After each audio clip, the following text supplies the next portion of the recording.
What is cracking, ladies, gentlemen, everything in between? Vilgax Cash Money on the scene. 2024, we got the mid-season driver scores. I had originally made this like 3 days ago. Then I was like, it's too long. It's too long, and I also disagree with it. I took a hard, stern look at it. I was like, no. And mostly to the fact that a lot of drivers I'm just very indifferent on and are very interchangeable with each other. So I've foregone ranking them like hard 1 to 20 for the most part. As you can see, we'll get this list up here. We got the old tier list back. Nothing crazy, but to go through the tiers, we got sad, seriously whack. Then we got okay. Then we got just good. And then I've narrowed it down 5th to 9th and then top 4 because I think those are like the true tiers. I think they're very different. For instance, just good is just the drivers that are like fighting for that 10th position. But the difference between who I would consider for 10th and then 9th to 5th is just, the gap is stark. It's pretty stark. So a lot of these rankings pretty interchangeable. But for the most part, you'll get the sense of it. The gist, I tried to order it as best as I could. Right, let's get into it straight away. Because the other time I tried to record this, it was way too long. Way too long. It was like 32 minutes. I was like, it doesn't really need to be that. So let's start cooking. Sad tier, I have Joe, Logan Sargent, and Sergio Perez. I mean, Joe is just really sad. I will say, it's really tough. Like, he's just in an absolute trash can with wheels, and you know, it's hard to get stuff done with that. But he's just been absolutely destroyed in qualifying by Valtteri. Like, everyone knows this. It's 11 to 1, and I can say also, his race, he's also losing to Valtteri in the race head. His races are not typically awful. He is he's slow for a good chunk of them, but the ones he's not slow in, he is like showing a lot of decent racecraft. I think actually if he had like even like an Alpine level car, I don't think this season would look as bad as it is for him. But I don't know, man. He is just absolutely nowhere. It's sad. Logan Sargent, this is definition of sad tier, because obviously terrible season. He's destroyed by R1 in qualifying, but he also had just such a terrible like string of luck happen to him, where he gets car taken away, car got damaged. He's been dealing with like an overweight car for what, 8 races. It's been like, it was a lot. I'm not sure. I don't think it's overweight now. I think they've finally like fixed it, but it was overweight in Monaco still. And I'm sure like all of that and complying from the stress of last year, he knows his seat is under threat big time, and I'm sure that just is making everything like worse for him. I'm sure it's affecting his performance significantly. I feel like in a different world, we wouldn't see Sargent doing quite this bad. I don't think it'd be ever beating Albon, but I don't think it would be quite this sad. And another thing pretty sad is Sergio Perez's wife, after the 9th time he cheats on her. Just a terrible go, honestly. I did have him in seriously whack, dropped him down just for the fun of it, because after his first 4 races of looking decent, Australia in particular, when he was so close to Max in qualifying, just what an absolute like terrible driver. I don't even. It's actually shocking. It's crazy. It's crazy. His qualifying pace, gap wise, is like this. It's like Logan and Albon. It's actually just as bad as those two.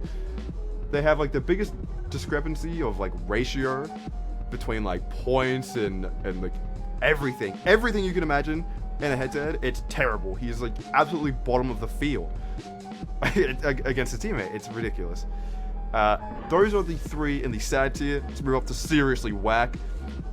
Seriously whack, we have Just Lance Stroll. I think he's just a barely avoided sad. He's had some bad accidents, and yeah, China was just like appalling. The only thing that is really saving him is his drives are mostly pretty good, or mostly good. And obviously his qualifying pace compared to Alonso, or even just pace in general compared to Alonso, is seemingly pretty solid now. It's very close. However, we all know this is not Lance doing very well, and it is just Alonso just so over it. Like, this is not like a huge thing that he's doing on merit, very, very clearly. But, you know, even with that, I think it saves him from bottom 3. I can't believe it, to be honest. I didn't expect him to make it out of bottom 3, but you kind of have to give him it. Going into the OK tier, OK tier has a lot. It has a lot, and it's hard to rank. I've got Kevin Magnussen, Daniel Ricciardo. I've got Valtteri Bottas. Is that it? Is that all I have for? Okay. I'm trying to think. Yes, actually, wait. I feel like the water's wrong. Nah. No. Alonso can stay there. Ocon can go here too. Yeah. Nah, Gasly goes here too. Okay, tier. It's like, okay, for a few of these, like, Alpine drivers, they're roughly the same. Also, hold on, let's fix this. Even with Ocon's shenanigans, I think clear of... I'm gonna be hard on Fernando. Like, purely just because of, like, he should be doing so much better than this. We all know it's just... He's clearly lost some drive and faith in the team. We all know this. Kevin Magnussen has some really good, probably has the best peaks of anyone here, like, to be honest. Like, barring maybe Ocon. Ocon and Gasly just have, like, insane, we'll just crack out an insane qualifying, an insane race result for no reason.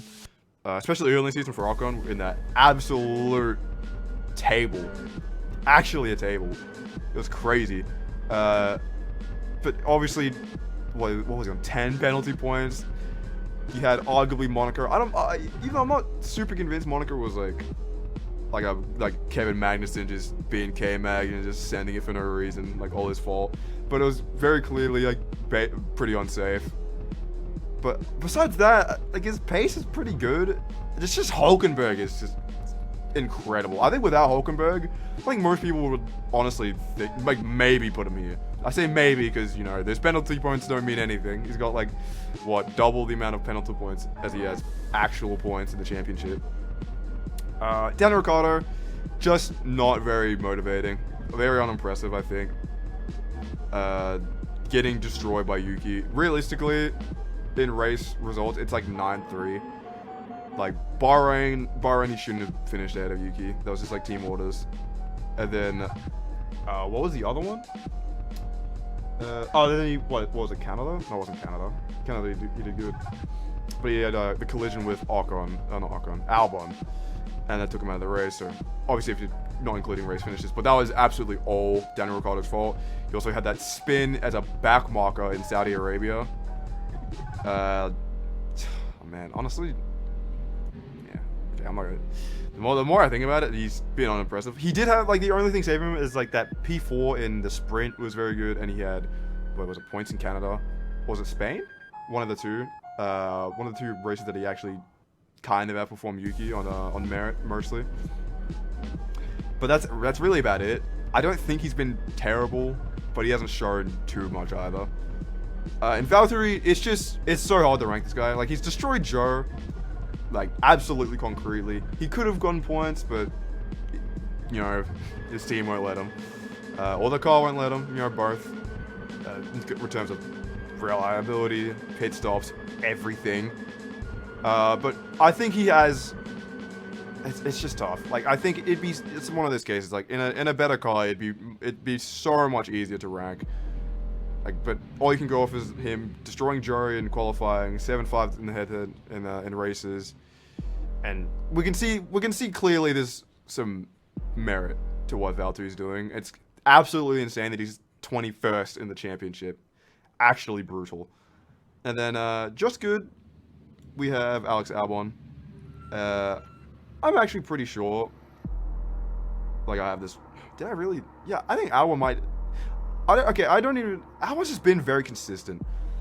I think he just hasn't. Besides, what was it? Was it Saudi? When he bashed it into the side of a wall. You know, funny little thing he did. In what was it, practice? Barring that, he really hasn't done much wrong. The card hasn't been very impressive, but he's also, once again destroyed Logan. He put in good performances at like Monaco. Obviously, we can still see Albon is like very solid. It's just hard to give him much more credit than what he's doing right now. So realistically, he's here just because I feel like that, because I think he's made the least amount of mistakes. I could see this, to be honest. I think these two have very clearly made the least mistakes out of anyone here. And if I had to pick a 10th driver, or a spot for 10th, it would be one of these two. They don't have the peaks of Alonso or Ricciardo or any of these. But I think consistency, I think it's a safe pick. One of them for 10th place, if you really had to pick. It's very unfortunate. Next up, 9th. I have Lewis Hamilton. He has just been destroyed by Russell. But besides that, I think he has had not the best season he could have, but you know, the Mercedes was not a very enjoyable ride for most of the season, or most of the this half of the season. But he's not doing bad or anything. He's still putting in work. I think he's still very clearly ahead of all of these lot. Maybe honestly not by much from these two, but obviously banger at Silverstone. But really, we all know the big kicker is just Russell is clearing him like pretty easily. The qualifying at that is monstrous in his favor. It's like, I think it might be like 10-2. It's something like that, maybe like 9-2 or 9-3. But yeah, well, I think that's also credit to George. He's just having a pretty good season, much better than last year for sure. And I will say it, caveat, 5th to 9th for a reason. The only one of these placements, like I think, we'll go ahead. Yuki Tsunoda, I have Yuki Tsunoda 8th. I think these two are honestly pretty interchangeable. Maybe if maybe not interchangeable. I think it's kind of close. Yuki, in terms of results, it's worse Hulkenberg. A lot of his results you can look at and be like, he honestly could not have done much better. Obviously, destroying Ricciardo in race results, race pace. Like he had a damaged floor in Spain, and he was still only like 3,000 slower. And he had that for the entirety of the race, and he didn't even know. Well, he had suspected, but no one in the engineering obviously took notice. But most of his results, I don't think he could have done much better. I think he's messed up a bit and missed out a little bit on qualifying. I think qualifying is, it's been great. Yuki's phenomenal pace, but I think this very clearly, even for Yuki, I think he's missed out on a bit and has had some disappointing Q3s. But besides that, I don't think you can really ask for much more. And if George Russell's teammate wasn't Lewis Hamilton, I probably would put him ahead for 7th. But George's teammate is Lewis Hamilton, and he's cleaning him. And you know what? I'll get this up because I think these two is kind of close. I think Lewis and Yuki, arguably close. And then in their own little tier within this lot, I think George and Carlos are also damn near interchangeable. It's just hard. I wouldn't begrudge anyone for swapping these two in any type of way. I think it makes a lot of sense. But George, phenomenal in the races. Obviously, his race win wasn't probably what he wanted. I mean, I'm sure he wanted the race win, but it wasn't like crazy on merit like Lewis's at Silverstone was. But he was still in the position to get it. In most races, he is squeezing the absolute most out of Mercedes. He's had a few mistakes, but his pace, incredible. His racecraft is still super, super nice. The moves he pulls off still is amazing. Still clearly has the confidence, which is really reassuring, given the amount of honestly kind of undeserved hate that George Russell gets. It's really reassuring. He's very quick. He's beating his 7-time world champion teammate in qualifying and in races, very convincingly. And Carlos Sainz, Obviously doing worse in the head-to-head against Charles, but he's making up for it by just being very, very consistent. Very few mistakes. He had Miami, the collision with Piastri, but not too much. Obviously, he had a sensational drive in Australia. Phenomenal. Obviously, with Max DNFing and all that, but you're still beating your teammate, who is Charles Leclerc. Phenomenal pace, all of that. I think these two are probably the most arguable on the grid to like who's having a better season. To be honest, to the point I won't even talk about it much, or any longer actually. And then to round out this little tier of its own, I have Oscar Piastri. Oscar Piastri, only one to have completed every lap this season. No DNFs, and I'm sure because I've said that, he's fucked next race. But pace closes up to Lando a lot. His side egg closes up a lot compared to Lando. He's been pretty unlucky this season. Lucky enough to avoid DNFs, but not unlucky enough, or not lucky enough to avoid unlucky safety cars or collisions with this man that hates him for whatever reason. But Piastri, what a monster. It's actually ridiculous. His overtakes are so impressive. His boldness, so impressive. Race pace, so impressive. His communications with his engineers, so nice. I know it's been a big thing to point out due to things like Austria and not Miami. What was Austria? Silverstone. Way more composed than Lando right now, and a lot of people are talking about Piastri potentially being a better contender against Max than Lando is, especially going into next year. And there's a good reason for it. The amount of improvement this man is doing is absolutely insane. And again, in terms of race results and qualifying, he could not be doing much better. Yeah, I mean, in Austria, the track limit's just a joke. Just actually, like, funny business. Actually, chuckle fox. But that's that tier, 5th and 9th. And just to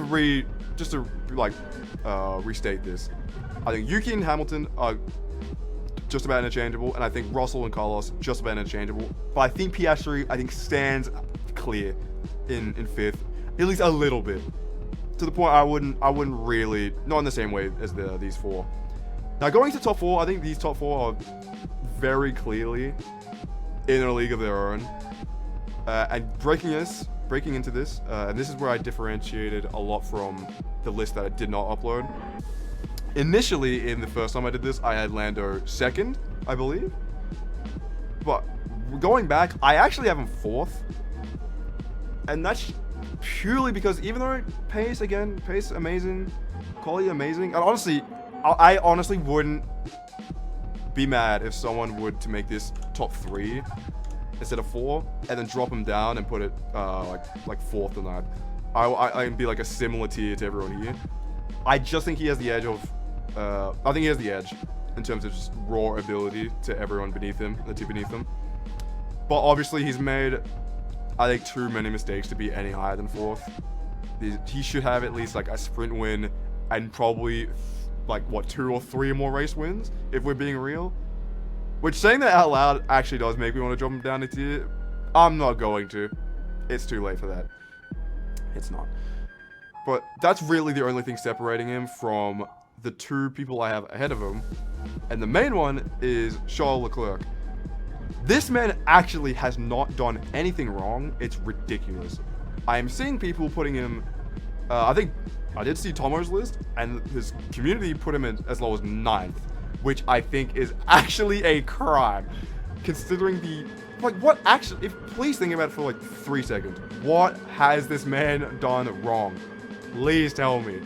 Oh my god, he had one bad qualifying Austria, where he went really wide off the track. But besides that, race pace phenomenal. His placement phenomenal. He wasn't placing lower than a Red Bull back when the cars had a bit more of a gap between them in terms of performance for about 5 or 6 races or something like that. He was top 4 for again 5 or 6 races. And it would stay like that had the McLarens not caught up like they did. There's no doubt about it. Obviously, that win in Monaco. I actually don't get it. I don't get how you could have this guy any lower than 3rd. Genuinely. I think inarguably better than Lando. He's very clearly made way less mistakes than Lando. You look at the amount of races Lando could have won in comparison to Charles, and you'd be like, nah, Charles could have won, like, maybe Australia. Like, that's, like, the one you could probably give him for, like, a missed out win. But again, his teammate's Carlos Sainz as well. Like, Carlos Sainz, like, at least on paper, in theory, should be better than Oscar Piastri, and is better than Oscar Piastri in terms of racing IQ, holding that lead and everything like that. Like, race win conditions, you could say, to be honest. I mean, I guess. Charles, third. Very honestly, yeah, I don't even think arguably second. I think second is actually clear. When I was looking over, like, double-checking, like, over results, it's actually staggering. Nico Hülkenberg, I actually do believe, has a case for... I sincerely mean this. I think he has a case for first. Genuinely.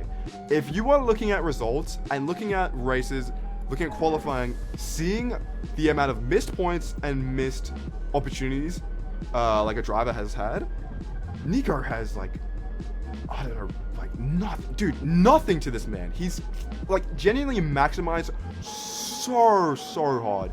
His results are either deep in the points, like the back-to-back 60s he's just gotten, or it's 11th.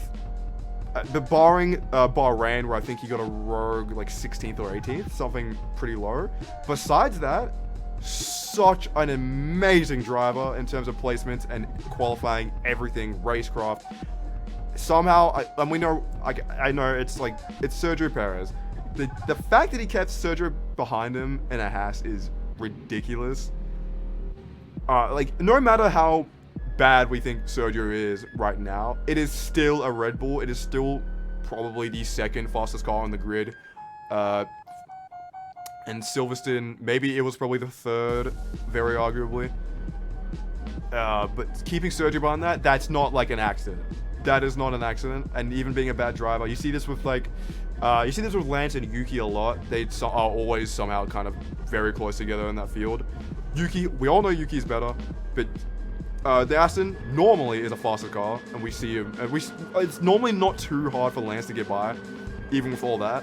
Even though we know Yuki is an absolute beast of a driver, but Hülkenberg, man, it's ridiculous. I really think he has a case for first. Nah, you just like you have to give it to Max.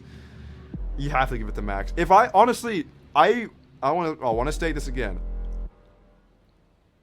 I think actually, if someone were to take this top 4, cut it in half, and put top 2, and then put these 2 in it, I actually wouldn't even be mad. I wouldn't be mad. I would honestly think that's super fair. Like Hülkenberg, no missed opportunities. Genuinely, barring the very first race, and you know it's the first race. You work some kinks out, you know, whatever. Just phenomenal. It's ridiculous. It's absolutely ridiculous. He's doing what like Tsunoda did last season, for a good shot, like for his up until the mid-season, but like on steroids. It's crazy. Like Yuki was getting what, like 11th for most of it in that tractor, and then he was getting like 9th, 10th, 8th up until mid-season, and then he had some like, you know, some 8ths and still doing it. But he's doing that on crack, dude. And his qualifying is just amazing. Out qualifying both Ferraris.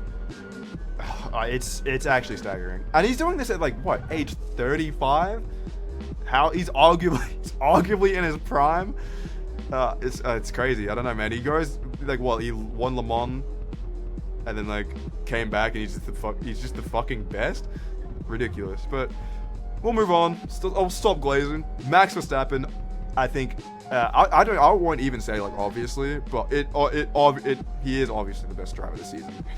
Again, and it's actually very nice seeing him not have the dominant car, because you see him crank these performances like Austria and Silverstone, very notably, where his car is not the best, and he's still putting in these bangers, catching up, doing all that dirty work, catching up, maximizing what he can.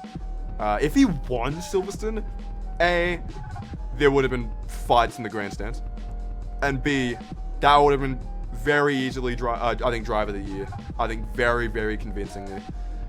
But Max, what more can you say? Besides, I guess he's made more mistakes here and there than last year.